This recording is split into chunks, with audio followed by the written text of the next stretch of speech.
आज फाइनली इस मूवी का एक्सप्लेनेशन आप सभी के लिए। दो चीजें क्लियर कर देता हूँ, स्टोरी बहुत ज्यादा लंबी है, कैरेक्टर्स बहुत ही ज्यादा हैं, तो अगर ईच एंड एवरी डिटेल देने लगूंगा हर एक कैरेक्टर के बारे में, उसकी पुरानी ब्रीफ, पास्ट, हिस्ट्री, सब कुछ, तो ये वीडियो चला जाएगा मोर देन 40 मिनट। इसलिए ओनली मेन कैरेक्टर्स के ऊपर बात होगी ताकि ये वीडियो आराम से क्रिस्प एंड क्लियर बनकर तैयार हो जाए और आप लोगों को मेन स्टोरी लाइन समझ में आ जाए। दूसरी चीज, जो सभी लोग सोच रहे थे कि इस मूवी का KGF के साथ में कोई ना कोई कनेक्शन होगा या इन दोनों के बीच में कोई स्पिन ऑफ होगा, तो ऐसा कुछ भी नहीं है। दोनों स्टोरी लाइंस डिफरेंट है। KGF एक अलग टाइमलाइन, एक अलग वर्ल्ड, एक अलग डायमेंशन में एग्जिस्ट करती है और सलार एक बिल्कुल ही अलग स्टोरी है। So now without wasting any time चलिए आते हैं इस कहानी की मेन स्टोरी लाइन की तरफ।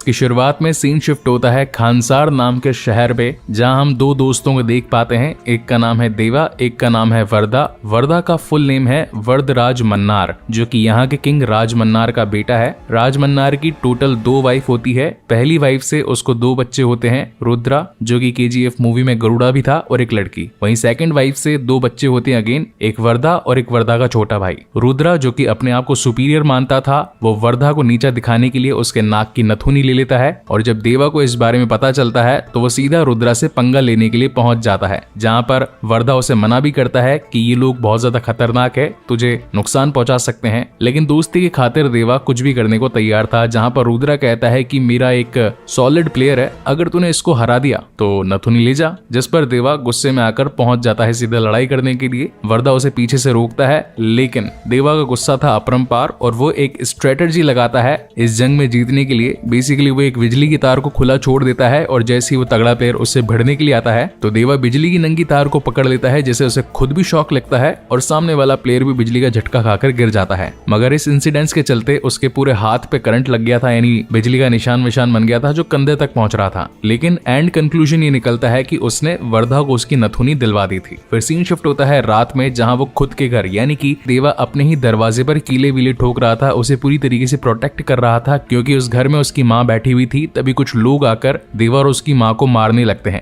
लेकिन तभी वर्दा वहां पर पहुंच जाता है और कहता है कि तुम देवा और उसकी माँ को छोड़ दो, वो मेरा दोस्त है। जहां पर गुंडा भैया कहता है कि तेरे पापा का ये ऑर्डर है, अगर हमने इन्हें नहीं मारा तो गड़बड़ हो जाएगी। यहाँ वर्दा बिना कुछ सोचे समझे अपने हाथ का एक कड़ा निकाल कर उस बंदे को दे देता है, क्योंकि उस कड़े से बेसिकली एक कंप्लीट लोकेलिटी का डिस्ट्रीब्यूशन होता है। मतलब कि जिसके पास छोटा कड़ा है तो वो एक छोटा जिला या तहसील रखता है, किसी के पास बड़ा कड़ा है तो एक शहर जितनी पावर है। खैर गुंडे को तो ज्यादा पावर से मतलब थी, इसलिए कड़ा लेकर वो देवा और उसकी माँ को छोड़कर चला जाता है। घर से बाहर निकलने के बाद माँ देवा को कहती है कि हम लोग यहाँ से चले जाएंगे और आज के बाद कभी भी खानसार में लौटकर नहीं आएंगे। लेकिन माँ से वादा करने से पहले देवा जाकर वर्दा से वादा करता है कि आज तूने मेरे लिए जो किया, मैं हमेशा तेरे लिए शुक्रगुजार हूँ, तेरे लिए शिकार भी बनूंगा और शिकार भी करूंगा, जब भी तू बुलाएगा दौड़ा चला आऊंगा। और वर्दा खुद भी कह देता है कि हाँ भाई, अब तुम्हारी जान को यहाँ पर खतरा है तो अभी तुम निकल जाओ। लेकिन जाने के साथ साथ वो उसे एक नाम भी दे देता है जो कि होता है सलार। जिसके बाद सीन शिफ्ट होता है प्रेजेंट टाइम में, और यहाँ हम देख पाते हैं एक बहुत बड़े बिजनेसमैन को जो कि खानसार के दुश्मनों से बचकर अब इंडिया के बाहर रह रहा होता है, लेकिन उसकी बेटी इंडिया चली जाती है। अब जो सारे दुश्मन उस बिजनेसमैन का वेट कर रहे थे वो नहीं मिला, उसकी बेटी मिल गई तो बल्ले बल्ले। अब जहाँ एक तरफ सारे दुश्मन बेटी को ढूंढने में लगे थे, वहीं उसके पिताजी इंडिया में अपने कॉन्टेक्ट्स को यूज करते हैं और बताते हैं कि मुझसे गलती हो गई, मेरी बेटी इंडिया पहुंच गई है, दुश्मन यानी कि खानसार के लोग उसे पकड़कर चीर फाड़ देंगे, मैं चाहता हूं कि तुम उसे बुला लो, वही उसकी मदद कर सकता है। अब पूरी पिक्चर में उसे बुला लो, वही है जो सबकी मदद कर सकता है, वही है जो हर किसी को धो सकता है। यानी कि ऑलमोस्ट 2 घंटा यहाँ पर देवा के बारे में वो उसे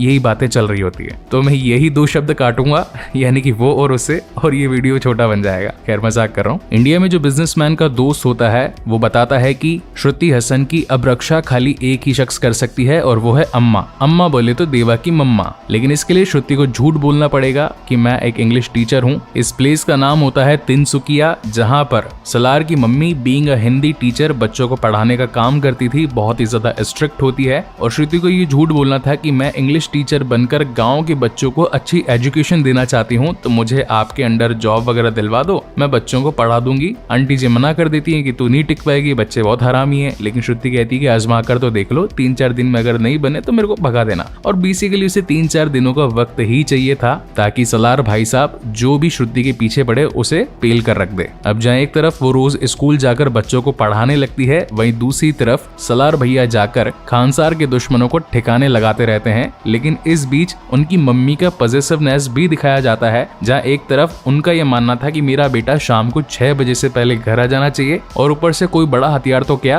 प्लास्टिक का चक्कू भी उसके हाथ में नहीं होना चाहिए क्योंकि उसे नुकसान पहुंच सकता है। मतलब कि हर तरीके से वो अपने बेटे देवा को प्रोटेक्ट करना चाहती है। इसी बीच एक फॉरेनर जो कि इलीगल माल इंडिया में सप्लाई करना चाहता था, लेकिन हर जगह पुलिस मीडिया इन सब का डर था उसे, तो वो अपने किसी कॉन्टैक्ट को बुलाता है और कहता है कि भैया माल की सप्लाई वगैरह करवा दे, एक बड़ा हिस्सा तुझे दूंगा। अब ये भी जो गैंगस्टर होता है, ये भी अच्छा खासा नामी गिरामी गैंगस्टर होता है, तो ये यहाँ पर खानसार की सील इसके माल पर लगवा देता है। अब ये जो सील है ये पूरे राज्य तो क्या, स्टेट तो क्या, डिस्ट्रिक्ट तो क्या, पूरे के पूरे भारत देश में चलती है। अरे देवा, इस सील को कोई भी रोक नहीं सकता, पुलिस, नेता, डॉक्टर, वकील, गुंडा, मतलब इस सील के आगे सब नील है। जिसने सील को तोड़ा लोग आकर उसे तोड़ देंगे। बीच में होता है कि पुलिस वाले उस गाड़ी को रुकवा लेते हैं, लेकिन जैसे इस सील को देखते हैं तो उनकी सील खुल जाती है, यानी कि वो लोग भी डर कर भाग जाते हैं और कहते हैं कि इस माल को छुआ तो यहाँ के लोग हमें कच्चा चबा जाएंगे। माना जाता है कि खानसार की सील है और खानसार एक ऐसा देश है जो कि भारत के नक्शे तक पर नहीं है। यहाँ के लोग इंसान नहीं, खूंखार जानवर हैं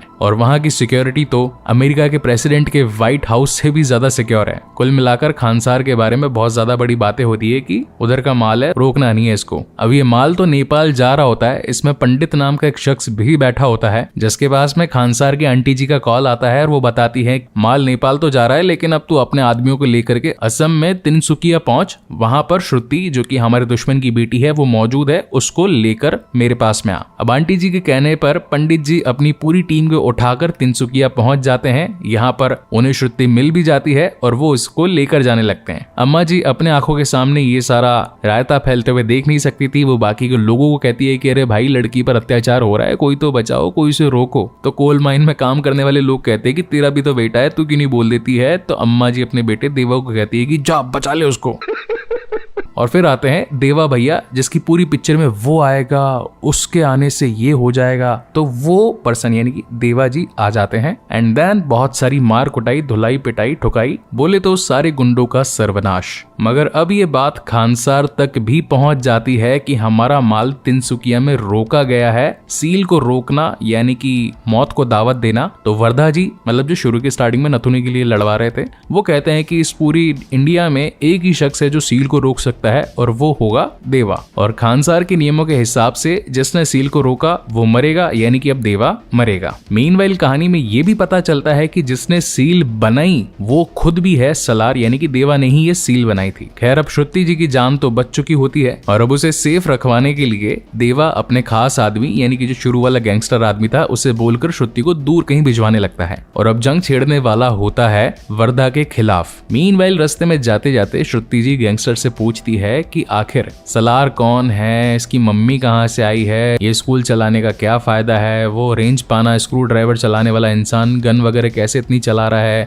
उसके नाम की सील क्यों है। मतलब ऑलमोस्ट 50-60 क्वेश्चन उसको पूछ लेती है। तो उस बेचारे को एक पूरी स्टोरी सुनानी पड़ती है। वही स्टोरी हम भी आपको सुनाएंगे, लेकिन क्रिस्प एंड क्लियर। तो बात है आज से हजारों साल पहले की, यानी कि उसमें राम युग, कृष्ण युग, महाभारत युग, ये सब आ गए, तेनाली राम, अकबर, बीरबल सब घुस गए इसमें। तो उन दिनों लूटपाट का बड़ा चलन था जिसमें 3 कबीले शामिल होते हैं। इनका नाम होता है शौर्यांग, मन्नार और गनियार। 1000 साल तक इन्होंने निर्विरोध, बोले तो बिना लड़े, खुद से इंटरनली दूसरे लोगों से लड़ भिड़ कर पैसा वैसा खूब छापा, अपना खुद का एक साम्राज्य बना दिया जिसको कहा जाता है खानसार। हर एक कबीले का एक लीडर होता है। उस टाइम पे मन्नार जी के लीडर होते हैं शिव मन्नार। और जब 1947 में इंडिया पाकिस्तान का डाइवर्जन हो रहा था तो ये पहुंच गए सीधा पार्लियामेंट में अपने बेटे गोद में रख करके राज मन्नार को, और जाकर खानसार को इंडिया के मैप से मिटा दिया और कहा कि इंडिया का कोई भी कानून खानसार पर लागू नहीं होगा, लेकिन खानसार का कानून पूरे इंडिया पर लागू होगा, क्योंकि इंडिया में जहां से भी illegal gold, diamond, weapons, drugs, cocaine, रोकड़ा, जो भी मालपानी आएगा खानसार का उसमें कुछ 30-40% का कट होगा।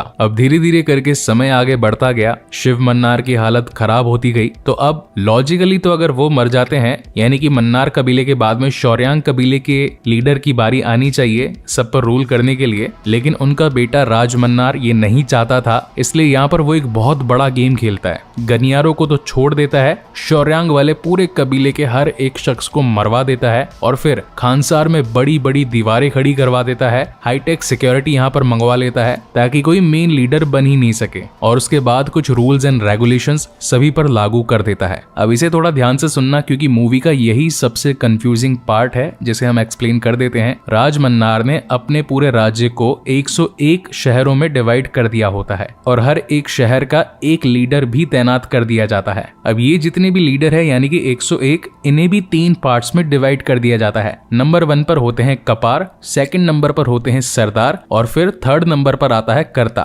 61 कपार ये होते हैं थर्ड नंबर पर, तो इनके पास में खाली 1 वोट की ताकत होती है। 8 होते हैं सरदार जिनके पास में 3 वोट की ताकत होती है और 1 होता है कर्ता जिसके पास में 15 वोट की ताकत होती है। तो यानी कि 61 + 24 + 15 हो जाते हैं 100। और 1 वोट इनका नाकारा बेटा था जिसने की शुरुआत में एक बड़े वाले राज्य को खो दिया था, तो एक छोटा वाला राज्य इसे भी दे दिया जाता है, तो टोटल मिला के 101 हो जाते हैं। अब यहाँ पर सबसे खास बात ये थी कि राज मन्नार ने 8 सरदारों में से 5 लोग तो खुद के ही ठूसे हुए थे। हर एक का नाम, हर एक की कहानी बताऊंगा, बहुत लंबी हो जाएगी story. So now direct story पर वापस आते हैं। इस वक्त कर्ता बोले तो राज मन्नार जिसके पास में 15 वोट्स की ताकत होती है, जो कि फॉर द मोमेंट पूरे खानसार को मैनेज कर रहा होता है। उसके पास में ये इंफॉर्मेशन आती है कि किसी ने खानसार से एक बहुत बड़े गन्स, ग्रेनेड, इलीगल वेपन का ऑर्डर दिया है यूएस में कहीं तो, और वो सारे हथियार बनना शुरू हो चुके हैं। अभी ऑर्डर किसने दिया इस बात का पता लगवाने के लिए खानसार से हमारे कर्ता जी यानी कि राज मन्नार निकल पड़ते हैं यूएस के लिए। मीनवाइल खुद की गैर हाजिरी में वो अपनी बेटी को यहाँ का कर्ता बनाकर जाते हैं कि भैया तेरे पास टेम्पररी पावर है, थोड़ा बहुत मैनेज कर लेना। लेकिन खानसार में पुराने नियमों के हिसाब से एक निबंधन होता है जिसमें ये बात मौजूद थी कि जो भी पावरफुल है वो अपनी पावर का यूज करके अपना दमखम दिखा करके अच्छी पोस्ट को हासिल कर सकता है, यानी कि कर्ता वगैरह बन सकता है और खानसार उसका हो जाएगा। तो इस पर खूब लड़ाई भिड़ाई होती है। हाँ, एक छोटी सी चीज और, राज मन्नार ने यूएस जाने से पहले अपने बेटे वर्धा मन्नार से ये बात बोली थी कि मैं तुझसे प्यार बहुत करता हूँ, मैंने आज तक तुझे कभी तेरा हक नहीं दिया। मतलब कि एनिमल मूवी से अनिल कपूर जी रणवीर कपूर से कह रहे होते हैं कि यार प्यार तो बहुत किया लेकिन तुझे याद उसी टाइम किया जब गोली बढ़ी। ओके, सो मजाक नहीं, साइड में मेन स्टोरी पर आते हैं। उनका कहना था कि तुझे आज तक मैंने कोई हक तो नहीं दिया, लेकिन जब मैं वापस आ जाऊंगा तो मैं चाहता हूँ कि तू यहाँ का कर्ता बन जाए। तो अब देख ले, तू इन 8 सरदारों में से किसी एक भी सरदार को हटा करके अपनी जगह ले ले। तो इस बीच में वर्धराज मन्नार यानी कि वर्धा उस शख्स को चूज करता है। जब बचपन में वर्धा ने अपना कड़ा एक आदमी को दे दिया था तो उसका बेटा नारंग इस पोस्ट पर होता है, तो वो नारंग को हटवाकर खुद एक सरदार बन जाता है फॉर द मोमेंट के लिए। तो सभी लोग आकर नारंग को भड़का देते हैं कि यार ये तो कर्ता बन जाएगा, एक काम करते हैं वर्धा को निपटाते हैं, उसके बाद में देखा जाएगा, जो भी यहाँ का शासन संभालेगा देखेंगे उसको। तो पूरे खानसार में मार कुटाई स्टार्ट हो जाती है। लेकिन इस वक्त टेम्पररी पावर होती है राज मन्नार की बेटी के पास में, तो वो एक कानून यहाँ पर लगा देती है जिसे कहते हैं सीज फायर। सीज फायर का मतलब होता है कि गोली बारी, मार कटाई, छूरा छपाटा कुछ नहीं होगा, कोई लड़ाई नहीं करेगा। मगर उसी का भाई रुद्रा मन्नार ये कह देता है कि खानसार की किताब में लिखा हुआ है कि कर्ता डायरेक्ट कोई डिसीजन नहीं ले सकता, सभी सी लेवल मेंबर्स की वोटिंग होगी। सी लेवल मतलब जो कि कंपनी के सीईओ, सीटीओ, सीएमओ होते हैं, तो यहाँ पर ये आप इनको मान सकते हो। अब ये वोटिंग होने वाली थी 9 दिनों के बाद में, जहाँ पर ये बात क्लियर होगी कि सीज फायर रखी जाए कि हटाई जाए। अगर सीज फायर लगी रहती है वोटिंग में जीतने पर, यानी कि अब कोई किसी से मार कटाई नहीं करेगा, नॉर्मलाइज शासन होगा। और अगर हटा दी जाती है वोटिंग में ये बात लागू हो जाती है, तो हर जगह मार धड़ाई होगी, जो भी अपने किसी को भी दुश्मन वगैरह मानते हैं सारे के सारे लोग मार दिए जाएंगे। तो इस चक्कर में ये जो 8 सरदार होते हैं ये अपनी अपनी टीम को बिल्डअप करने के लिए दूसरे देशों से एक एक टीम बुलवा लेते हैं। किसी की रशिया से आती है, किसी की जापान से आती है, किसी की यूएस से आती है। तो यहाँ पर वर्धा का छोटा भाई उससे कहता है कि भैया अपन भी फाइट के इन बिटवीन ही है, अपनी भी कोई आर्मी वगैरह बुलवाओ। तो यहाँ पर वर्धा जी को अपना बचपन का दिया हुआ वादा सलार से याद आता है और वो एक ही आदमी से मदद मांगने के लिए जाते हैं, यानी कि देवा, और वो इनकी मदद करने के लिए यहाँ पर आ भी जाता है। अब इस बीच कहानी में 3 ऐसे बड़े बड़े इंसिडेंट्स होते हैं जो कि मैं एकदम शॉर्ट में निपटा देता हूँ। पहली बात तो ये कि नारंग अपने बेटे को अब एक नया सरदार बनाना चाहता था। बेटा जो कि हरामी था, हर दिन एक नई लड़की लाना चाहता था, पतंग उड़ाकर लड़की चूज करता था, तो सलार गुस्से में आकर उसे मार देता है। सेकंड बड़ा इंसिडेंस ये होता है कि नारंग जो कि अपने बेटे की मौत का बदला लेने के लिए वर्दा और सलार और उसके दोस्तों को सभी को अपने जेल में ठूस देता है और 9 दिनों तक ये लोग वहीं पे बंद रहने वाले होते हैं। और थर्ड इंसिडेंस होता है कि बीच बीच में श्रुति अपने गैंगस्टर के साथ में ये स्टोरी पूछती रहती है कि अब उसने क्या किया, बाद में क्या किया, मतलब केजीएफ वाली लाइनअप थोड़ी चल रही होती है। तो खैर स्टोरी को स्ट्रेच करने के लिए ये तीनों पॉइंट्स स्टोरी में डाले गए थे, लेकिन एक्सप्लेनेशन के हिसाब से ये तीनों जल्दी में ही मैंने निपटा दिए हैं। अब बात करते हैं डायरेक्ट कंक्लूजन पर। 9 दिन हो चुके होते हैं पूरे और अब तो राज मन्नार भी आ चुके होते हैं यूएस के दौरे से अपने खानसार में, जहां पर इस वक्त वोटिंग चल रही थी 3 टाइप के लोगों के बीच में। नंबर 1 यानी कि कपार, नंबर 2 यानी कि सरदार और नंबर 3 यानी कि कर्ता। लेकिन 50-50 पॉइंट्स दोनों तरफ हो जाते हैं। 50% लोग बोलते हैं कि भाई हटाओ सीज फायर और 50% लोग बोलते हैं कि नहीं लगे हुए रहने दो सीज फायर। अब सारा कुछ वर्धा के लास्ट ओपिनियन पर डिपेंड करता था कि हटाओ या फिर लगाओ। तो वर्धा के पिताजी यानी कि राज मन्नार जो कि कर्ता होते हैं, जिनके पास में 15 वोट्स की पावर भी होती है, वो यही सोच रहे होते हैं कि वो तो लगी भी रहने देगा सीज फायर, ताकि मार कुटाई नहीं हो, कोई भी उसे जान से ना मारे और आगे आने वाले वक्त में वही यहाँ का मेन लीडर वगैरह बन जाए। मगर वर्धा जी यहाँ पर कर देते हैं कि सीज फायर को हटाओ। अब उसने ये ऑप्शन क्यों लिया वो हमें इसके सेकंड पार्ट में पता चलेगा। अब यहाँ पर होता क्या है कि हर कोई मार कुटाई पर उतर आता है, जहाँ पर वर्धा और सलार यानी कि देवा ये दोनों मिलकर ढेर सारे लोगों को, ढेर सारे सरदारों को कूट पाट देते हैं। बहुत सारा खून खराब होता है, ढेर सारी फाइटिंग। लेकिन इस चलती मार कुटाई में यहाँ राज मन्नार को भी कोई शख्स मारने के लिए आता है, जो कि होता है उसका खुद का जवाई यानी कि पहली वाली बीवी से पैदा हुई बड़ी बेटी का पति। मैं जानता हूँ थोड़ा सा लंबा रिलेशनशिप है, लेकिन आज जवाई कह देता हूँ तो समझ जाना। ये भाई साहब बिलोंग करते हैं शौर्यांग कबीले से। आज से जब 30 साल पहले बहुत सारी मार कुटाई हुई थी, तो जब मन्नार कबीले ने पूरे शौर्यांग कबीले को खत्म करने का डिसाइड किया था, तो उन कबीलों वालों ने अपने बच्चों को नीचे गटर में छिपा दिया था ताकि बच्चों पर कोई हाथ वाथ ना उठा पाए। और गनियारों को इसलिए छोड़ दिया था क्योंकि उन लोगों में एकता कभी नहीं थी। इसका सीधा मतलब साफ है कि अगर एक को चाटा मारोगे तो 10 लोग साइड में यूं ही बैठ जाएंगे कि भैया एकता नहीं अपने में, क्या ही लड़ेंगे, अपन साइड में बैठ जाते हैं। इसलिए गनियारों को तो छोड़ दिया और शौर्यांग जो कि हमेशा एकता वेकता में रहते थे, तो उन लोगों को मार काट दिया। इसी के साथ सबसे बड़ा प्लॉट ये रिवील होता है कि देवा जिसे मारने के लिए मन्नार के लोग आए थे, लेकिन वर्धा ने उसे बचा लिया था। तो देवा भी खुद शौर्यांग कबीले के लीडर का बेटा होता है। और जो मैंने शुरुआत में आपको बात बताई थी कि अगर मन्नार कबीले का कोई सरदार या कोई लीडर वगैरह अगर अपने पोस्ट से हट जाता है, मर जाता है, तो सेकंड नंबर पर बारी आनी थी शौर्यांग कबीले के किसी इंसान की। तो पिताजी तो थे नहीं, तो एट द एंड बचता है देवा। और इसी तगड़े सस्पेंस के साथ ये वाला फर्स्ट पार्ट यानी कि सलार द सीज फायर खत्म होता है। अब यहाँ से बाकी की जो स्टोरी है वो इसके सेकंड चैप्टर में रिवील होगी, जिसका नाम है सलार पार्ट 2 यानी कि शौर्यांगा परवाम। उसमें ये पता चलेगा कि श्रुति को बचा लेने के बाद में क्या मतलब जो सील तोड़ी गई है, तो खानसार के लोग उसके पीछे पड़ेंगे कि नहीं पड़ेंगे। दूसरी चीज, अगर देवा ही शौर्यांगा से बिलोंग करता था तो और भी जो लोग हैं अब उसके पीछे पड़ेंगे, मारेंगे उसको, उसका राज्य हथियाने की कोशिश करेंगे। इस सील का एक्चुअल मतलब भी मालूम चलेगा कि भैया ये बनवाई क्यों गई थी। तो स्टोरी में अभी बहुत कुछ है जो कि दिखाना बाकी है। जैसे कि बाहुबली को डिवाइड कर दिया गया था, केजीएफ को डिवाइड कर दिया गया था, तो यहाँ पर सलार को भी 2 पार्ट्स में डिवाइड कर दिया गया है। First part was good to watch. मैं पर्सनली कहूंगा कि अगर आप अपने फ्रेंड्स के साथ देखना चाहते हो तो डेफिनेटली आप जा सकते हो। स्टोरी काफी लंबी है, काफी घुमाव फिराव, उसको थोड़ा ग्रैंड स्केल पर दिखाने की कोशिश की गई है। कलर ग्रेडिंग डार्क रखी गई थी, इसलिए अंधेरे वाले शॉट्स ज्यादा ठीक से दिखेंगे नहीं। मोबाइल की ब्राइटनेस फुल करके देख लेना। तो ये था मेरी तरफ से सलार का एक्सप्लेनेशन, जो कि आप काफी टाइम से डिमांड कर रहे थे। आई होप कि ये वीडियो आपको पसंद आया हो। अगर आया है तो प्लीज इस वीडियो को लाइक कमेंट शेयर जरूर कीजिएगा, और अगर पहली बार इस चैनल पर आए हैं तो इसे सब्सक्राइब जरूर कीजिएगा।